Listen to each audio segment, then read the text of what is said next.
Hey guys, so obviously I am coming to you from a recording, and there's a reason why the internet is out at the school.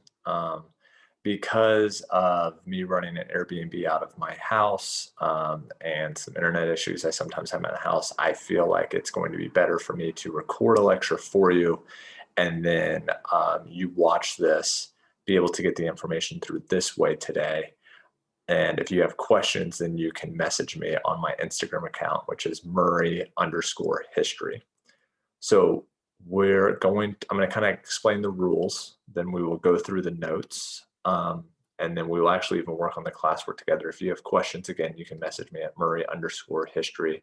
I'll be there ready to answer your questions. All right, so I'm going to go ahead and share my screen, so you can kind of understand what I'm looking for today.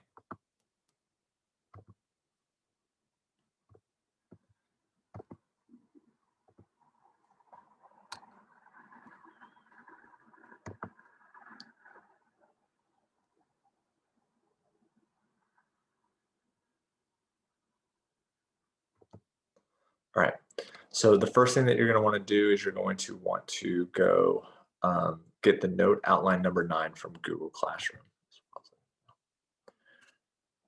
So get note outline from Google Classroom to help you with your notes. Then you're going to want to complete the Nearpod notes.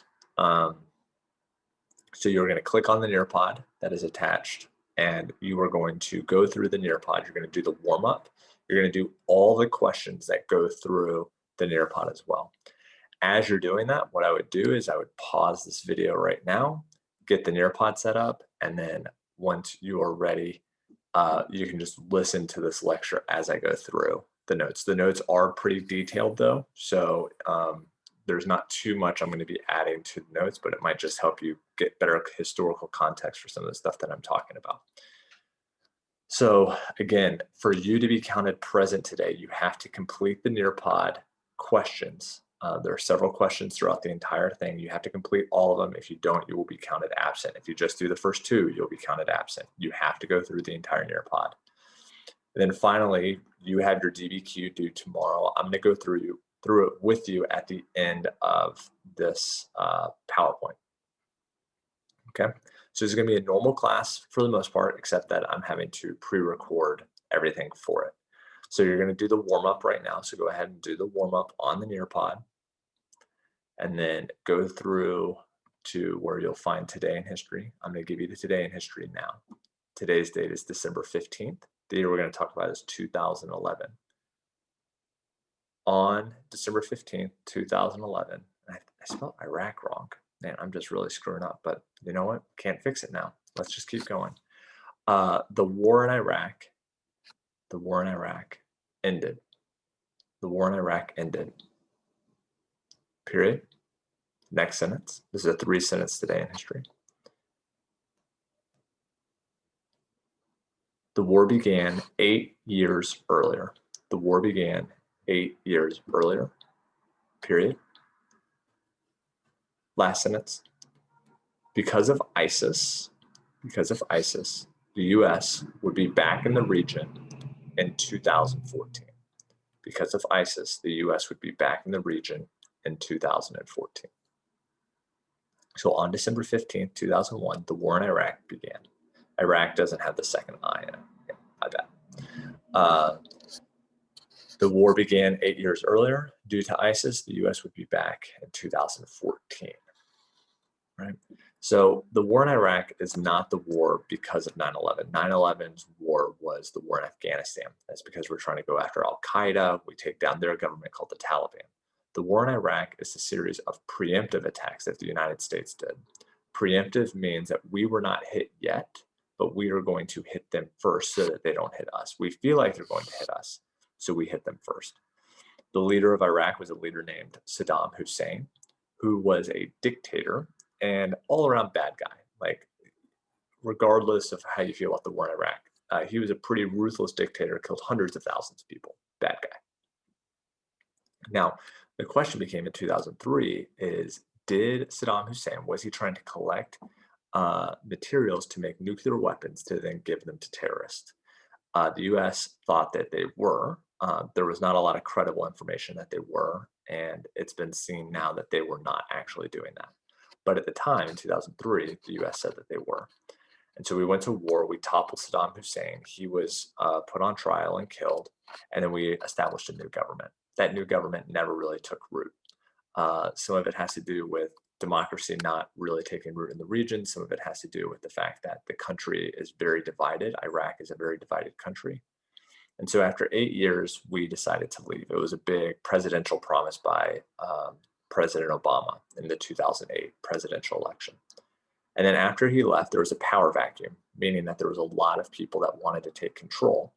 And a group called ISIS, which stands for the Islamic State of Iraq and Syria, are going to begin to take over big portions of the region, brutally killing people along the way who were either not Muslim or who disagreed with their ideas. And so the United States, because of that, is going to come back in 2014, and we're actually still in Iraq today. We have mainly gotten rid of ISIS, but the next steps don't really have we don't have a lot of clarity on what the next steps are going to be. All right, so that's your today in history. All right, so we're going to start with notes. So you're going to want to be on that note outline number 9. And the title of your notes is War at Home. And what we're going to be doing is we're going to be talking about how World War II affected the home life. All right. So let's go ahead and first start with US production. So the United States is going to have the most effective production factory-wise in the world, and maybe honestly in human history, in the 1940s, in the 1940s during World War II. It's going to almost instantly end the Great Depression because everyone is going to be put to work and their jobs are going to be pretty good paying jobs. Think like today, $20 an hour, something like that. If you didn't work in a factory, if you were a guy, then you probably were a soldier. 16 million people served in World War II, a huge percentage of men. And something that's not noted as much is that the draft did go on in World War II. It was a pretty popular draft. People did not mind going and fighting in this war like they did for World War I, but that's because our homeland was attacked. Hawaii was attacked. We won't get into the idea of the fact that Hawaii at this point was a territory, not a state. People felt personally offended that Japan had attacked the United States. And so because of that, we're more than willing to go and serve and fight and defend the United States. When it comes to factory production, just so you can get an understanding, the United States was producing twice as much material as Germany and Japan were combined. So you take all the factories in Germany and Japan, you combine them together, and the United States was producing twice that much. Because of that, the United States was incredibly valuable, not only to itself, but to its allies in producing weapons for war. And then just for fun as well, we just made enough food for all of our allies as well. This is going to cause a big migration of Mexicans to come from Mexico to work in farms in the United States, over 200,000. So in World War II, the United States is producing more factory goods, more food than anybody else, really showing the full power of the United States being on display. Now, because of all of these factories needing to be run as efficiently as possible, the United States economy is going to change a lot. The government is going to take over huge portions of the economy. In fact, today, if you were to look at this, we would say this is probably not an American system. The whole idea of laissez-faire economics, that's completely gone. And there's two big reasons for why that is. So the first reason is going to be the War Production Board. This is a new government agency that's going to basically tell factories if they are going to be making their normal goods or if they're going to be making goods for the military instead of citizens. Best example is Ford Motor Company. You're not going to find a Ford car that was made in 1942, 43, 44, or probably even 45. That's because the Ford factory lines, they weren't making cars anymore. The War Production Board is going to tell them you're making airplanes and tanks now. The other thing is going to be the National War Labor Board. This is basically going to take place of all labor unions. It's going to supersede labor unions during World War II. So no longer are labor unions really going to have any power. The labor board is going to decide what a worker's pay is. And one of the first things they're going to do is they're going to tell workers that they are not legally allowed to strike anymore. So this is completely against actually the Wagner Act that had been created. But they felt like if a strike happened, then all of a sudden these war materials wouldn't be able to be made. If the war materials can't be made, then we might lose the war. To make everyone happy, they just gave everyone a 15% raise. Now, something that goes along with this is the Smith-Connolly Act. And this actually made it illegal for you to strike. And if you tried to strike, they could arrest you. Additionally, if your company struck, the US government would come in and just take over the company. Again, really, really powerful US government during World War II. That's your first interplot question. You need to make sure you answer that. All right, for restrictions. So some goods just weren't made anymore, like cars. However, other goods were rationed. But rations were not nearly as big of a deal in World War II as they were for World War I, because everyone was so poor from the Great Depression anyway, that they were used to not having a whole lot of stuff. So holding back food supplies and holding back certain materials was okay for a lot of people because they had been used to that. People are going to plant their own gardens. They call these victory gardens. And they use this excess food to be able to make their own food supply. So if they could kind of get around rations in that way. Now, to be able to pay for all this stuff, because all this food that's being made, all this war material that's being made by these factories and these farms, the US government is guaranteeing that they will buy all of it. So the factories, the companies, the farmers, they're not having to find any new suppliers. They're just going to get all of the US government's going to buy everything from them. But how is the US government going to pay for that? Well, insanely high taxes are going to come. Basically, you almost capped income. You couldn't make more than $2 million. After I think $2 million, it was something like a 94% tax. So meaning the US government would take 94% of your money above $2 million, you would get 6%. And then also war bonds. These were seen as an act of patriotism, that instead of putting your money into a bank or a savings account, you should put your money into US war bonds. That's basically you voluntarily giving your money to the US government, and then the government promising to pay you back. If you look at this chart right here, you'll see that there's a huge spike during World War II.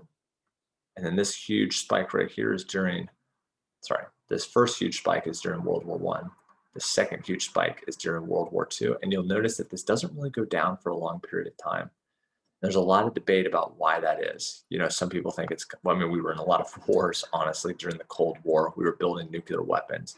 It drops dramatically in the 1980s. This is why Ronald Reagan's really popular, because he dropped it super, super low. And then it kind of peaked back up because we just couldn't keep it that low. But you'll see right now, we're still kind of at an all-time low. We're at 37% is our highest. And some people think that this needs to go back up for the wealthy. All right. So now let's walk through how some people who did not have full power going into World War II, how World War II benefited them. A lot of this is similar to World War I, so it can get a little confusing. So for example, women during World War I, they are going to help out somewhat in factories and things like that. And because of that, they got the right to vote. 19th Amendment, that happened because of the Progressive Era, but also because of women's contributions during World War I. World War II, everything's just bigger. 300,000 women are going to serve in the military. Almost very, very few women served in World War I. So women are serving in the military. And the second big thing is, while women did do some factory work in World War I, a lot of it was more like clerical, typing, secretaries, things like that. In World War II, these ladies, they are working in the factories. They're doing quote unquote men's work. They created propaganda such as Rosie the Riveter right here, who is trying to tell women that we can do it.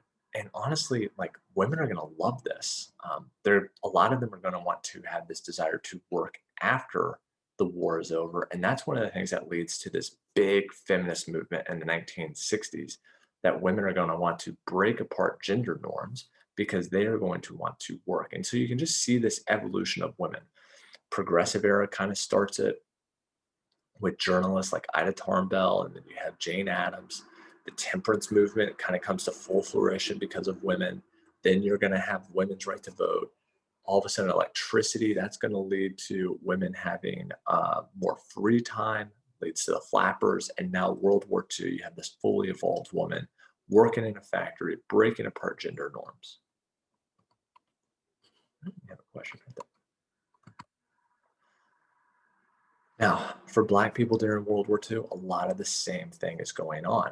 Before World War II and World War I, Black people did move up to the North, the Great Migration, to get factory jobs. World War II, more of the same is happening.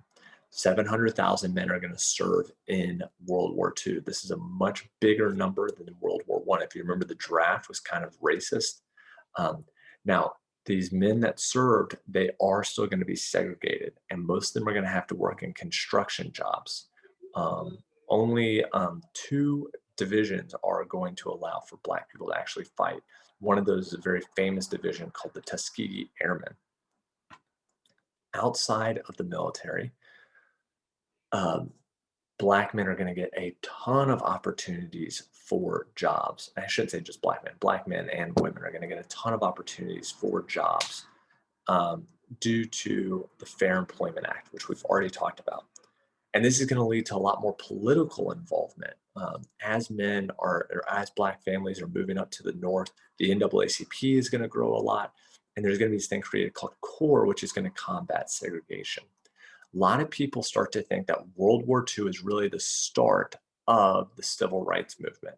And the reason why is because this is when Black people are really going to get empowered with jobs, with opportunities, but also there's some racial barriers that come down.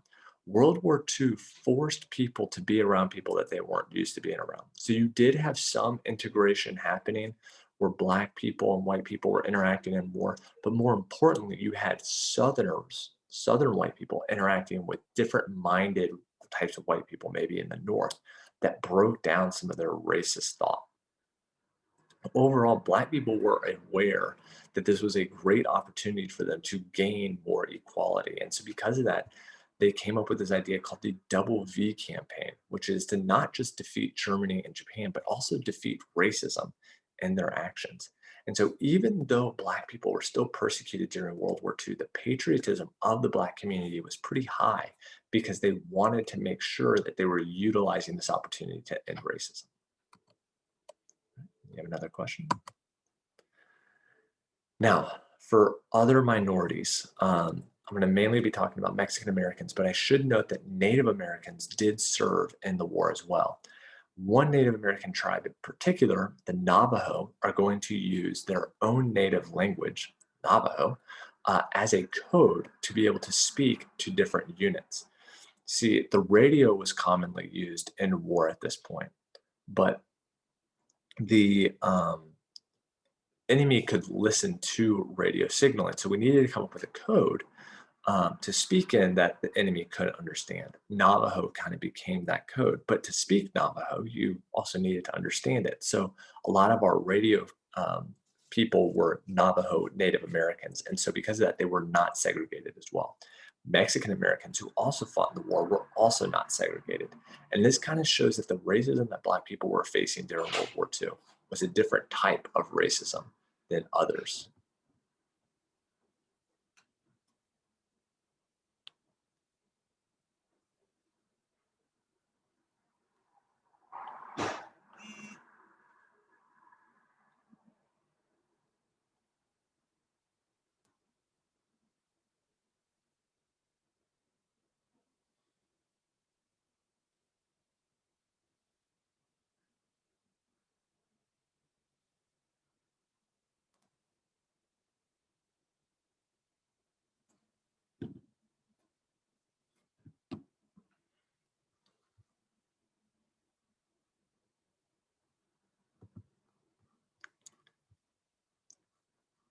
And I thought that I paused it. I actually just shared my screen. So because of that, you guys just went through a long space of me not doing anything.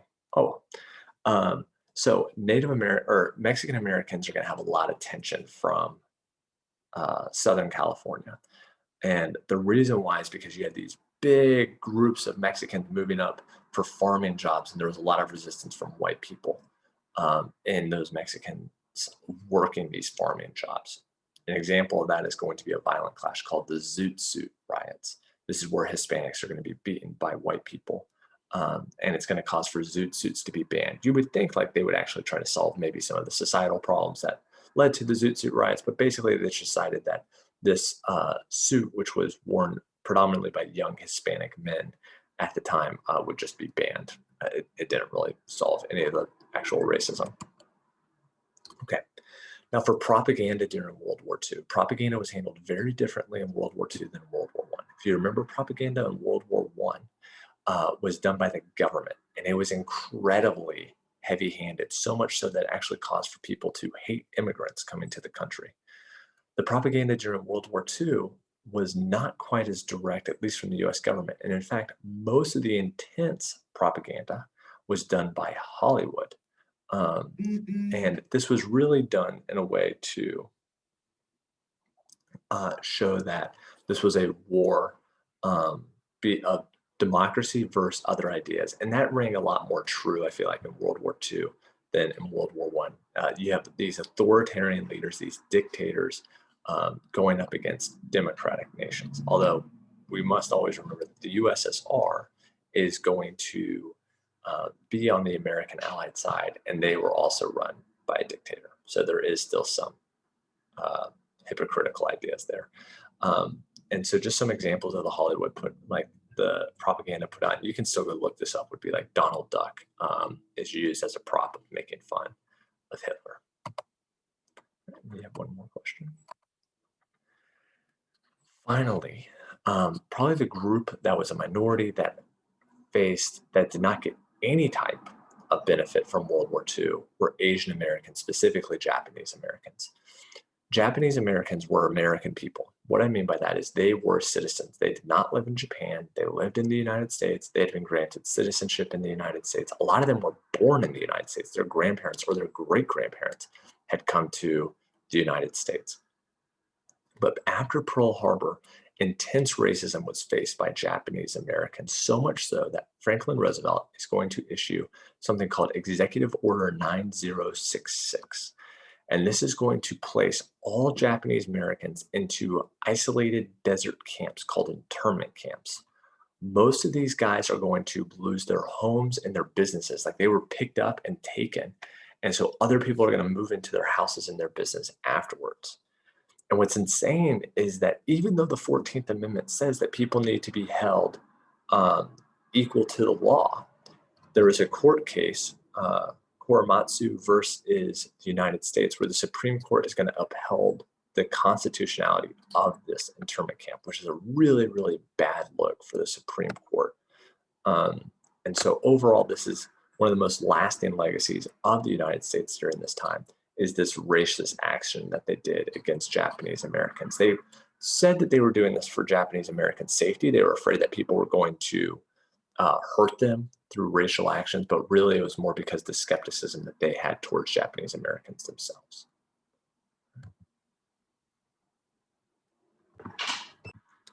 All right, the last thing that we're going to do together is we're going to talk about this DBQ that's due tomorrow. It's due tomorrow at 7 a.m. Let me just tell you really quickly what you have due for tomorrow in general, or what you need to do. You have a crash course 35 and 36 that you need to do. I'm going to be posting the study guide for the test also, and that will be posted probably in the morning.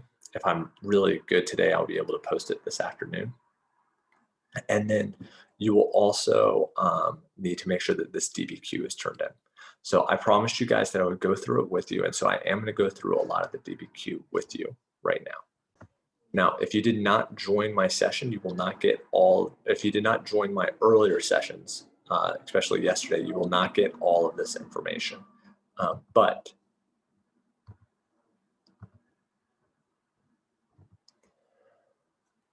we did document B together. Now we're going to look at document D really quickly. Document D is from William Lloyd Garrison Jr. This name should seem familiar. He was the son of the famous William Lloyd Garrison, who was an abolitionist. Let's go through really quickly this document, it's going to say the New Deal, being both philosophical and a mode of action, began to find expression in diverse forms, which were often contradictory. What that means is that they were working against each other. Some assisted and some retarded. Retarded in this sense just means slows the recovery of the industrial activity. So it's saying some helped, some hurt the recovery of the industrial activity. An enormous outpouring of federal money for human relief and immense sums of public works projects started to flow to all points of the compass, meaning they started to go all over the place. So there are these programs that some helped human relief, so just help people out, and some were public works projects. This would be like the Tennessee Valley Authority. They went all over the place. $6 billion was added to the national debt. A bureaucracy is just government administration. So if we were to talk about the bureaucracy of the high school, that would be the principals, the assistant principals, probably even the teachers would be included in the bureaucracy. So the bureaucracy in Washington grew by leaps and bounds. And finally, to lend the picture the heightened academic touch, John Maynard Keynes of Cambridge, England, commenced the plan of buying utopia for cash. So what I said here for the summary is that Garrison thinks that the New Deal is in conflict with itself. Now, he does say that, and that is a summary. He doesn't go into much detail about that with here. So then I just say, he says that the national debt has increased, programs were created to help poor people, and the government in Washington is growing. Overall, I think that this answers our question. Remember, our question's right here. How did the government change under FDR and the New Deal? I think it changed by saying, under the New Deal, workers seem to be profiting more than business. Oh, sorry, that's a little bit. The New Deal made the government bigger in Washington. All right. You could even add a little bit, made it bigger, but maybe not so effective. Now let's come down here to document H. All right, no, document I. All right. I'm going to give you about 30 seconds to just read this and try to see what it's saying. You can pause it if you want to take some time. This is good for you guys. You got to get better at reading these documents. So don't just wait for me to give you the answer. Go through this, try to figure out what he's saying, and then get the answer. So take about 30 seconds. I'm going to wait. Just pause it if you want to also.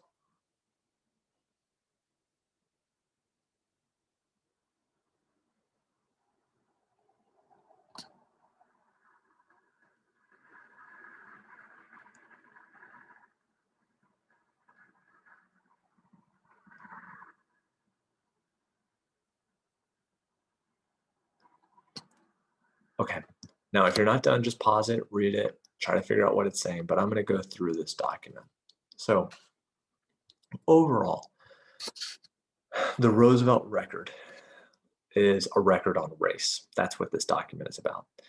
It's saying that the Roosevelt administration says that they've tried to include Black people in nearly every phase of the New Deal programs, but they then go through and explain how that's not true. So for example, at the Boulder Dam, Hoover started this, but this continued under FDR by not allowing African Americans to live in Boulder City, the government town. The TVA didn't allow African Americans to live in another government built town. So African Americans aren't being allowed to live in towns being built by the government. And that's also showing that just basically the government is not respecting African Americans the correct way. So let's just go with that. The New Deal and FDR's policies are being excluding African Americans from living in government towns.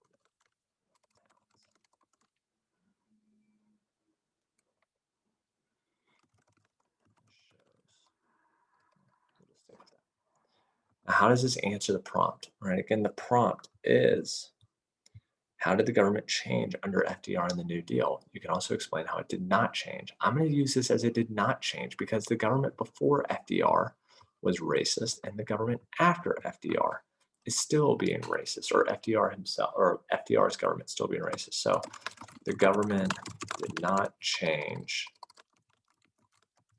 its racial policies.